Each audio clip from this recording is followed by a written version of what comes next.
अस्सलाम वालेकुम। वालेकुम अस्सलाम वरहमतुल्लाह। जी डियर व्यूवर्स और अजीज़ तिबा कराम, हमारे पास बैठे हैं जनाब हकीम आसफ शेख साहब। आपका पूरा नाम क्या है जी?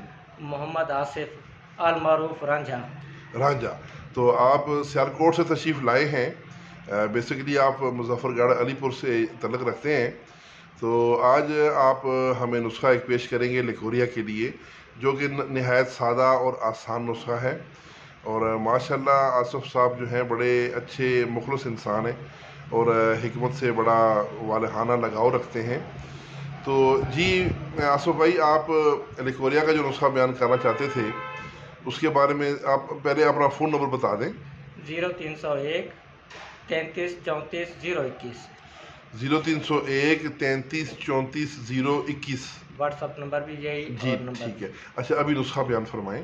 नुस्खा ये है कि एक पाव जामुन गुठली ले लें खुशक। खुशक, जी और एक पाव छिलका अनार ले लें खुशक। ठीक है। छिलका अनार जो है ना वो साफ होना चाहिए। ठीक है। उसको बिल्कुल बारीक पाउडर करके दोनों को मिक्स करके 1 चम्मच सुबह दोपहर शाम, एक छोटी चम्मच। छोटी चम्मच ठीक है, टी स्पून जो है। टी स्पून, हाँ तो ये मरीज को खिलाएं जी। तो इंशाल्लाह 3 से 4 दिन में मरीज बिल्कुल ठीक हो जाए। माशाल्लाह माशाल्लाह। ये सुबह शाम देना है? सुबह शाम देना, पानी के साथ? पानी के साथ। ठीक हो तो गया। गर्म चीज़ों का परहेज करें। हाँ, गर्म और तली हुई चीज़ों का मतलब है परहेज़ जो है वो परहेज। ज़रूरी है।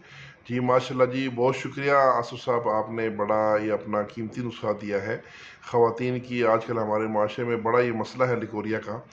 तो कई ख़वातीन की तो हड्डियाँ कमज़ोर हो गई हैं लिकोरिया की वजह से, लेकिन उसका वो शर्म के मारे किसी को बताती नहीं है। तो ये नुस्खा ऐसा है कि ख़वातीन घरों में ख़ुद बना सकती हैं। तो बहुत आसान है। जामुन की गुठलियाँ, अभी मौसम है जामुन का, जामुन खाओ और उसकी गुठलियाँ जमा कर लो और खुश्क कर लो।